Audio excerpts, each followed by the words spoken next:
ব্যস্ত ৰাজপথত মাৰণাস্ত্ৰসহ মহিলা গ্ৰেপ্তাৰ হৈছে প্ৰায় 200 যায় গুলীসহ 6টা পিস্তল জব্দ কৰিছে। মহিলাগৰাকীৰ পৰা চিআইডিয়ে জব্দ কৰিছে নগদ ধনো। পশ্চিমবংগৰ উত্তৰ 24 পৰগনাত সংঘটিত হৈছে ঘটনাটো। চিআইডিৰ সফল অভিযান।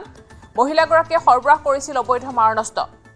নাইহাটে ৰোডত অস্ত্ৰসহ মহিলাগৰাকীক গ্ৰেপ্তাৰ কৰিছে চিআইডিয়ে। ধৃত মহিলাগৰাকী পশ্চিমবংগৰ হাবৰাৰ পূজা বিশ্বাস।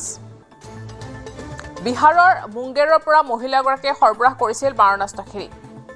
বৃহৎ পৰিমাণৰ অস্ত্ৰ শস্ত্ৰসহ এগৰাকী মহিলা গ্ৰেপ্তাৰ কৰিছে। পশ্চিমবংগত সংঘটিত হৈছে ঘটনাটো। পশ্চিমবংগত এগৰাকী মহিলা গ্ৰেপ্তাৰ কৰিছে চিআইডিয়ে। 24 পৰগনাৰ অভিযান চলাই আৰক্ষীয়ে গ্ৰেপ্তাৰ কৰিছে মহিলাগৰাকীক। প্ৰায় 200 যায় গুলীসহ 6টা পিস্তল জব্দ কৰিছে। মহিলাগৰাকীৰ পৰা চিআইডিয়ে জব্দ কৰিছে নগদ ধন। পশ্চিমবংগৰ উত্তৰ 24 পৰগনাত চিআইডিৰ সফল অভিযান। চিআইডিৰ সফল অভিযানত গ্ৰেপ্তাৰ হয় মহিলাগৰাকী। মহিলাগৰাকীয়ে সৰবৰাহ কৰিছিল অবৈধ মাৰণাস্ত্ৰ। নাইহাটী ৰোডত অস্ত্ৰসহ মহিলাগৰাকীক গ্ৰেপ্তাৰ কৰে চিআইডিয়ে। মহিলাগৰাকী পশ্চিমবংগৰ হাবৰাৰ ব্ৰিজৰ পূজা বিশ্বাস বুলি জানিব পৰা গৈছে। বিহাৰৰ মুংগেৰৰ পৰা মহিলাগৰাকীয়ে সৰবৰাহ কৰিছিল মাৰণাস্ত্ৰখিনি।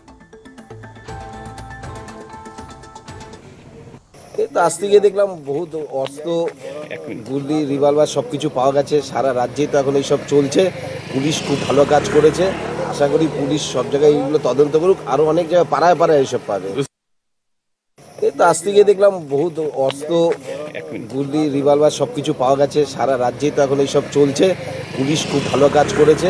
আশা করি পুলিশ সব জায়গায় এইগুলো তদন্ত করুক, আরো অনেক জায়গায় পাড়ায় পাড়ায় এইসব পাবে।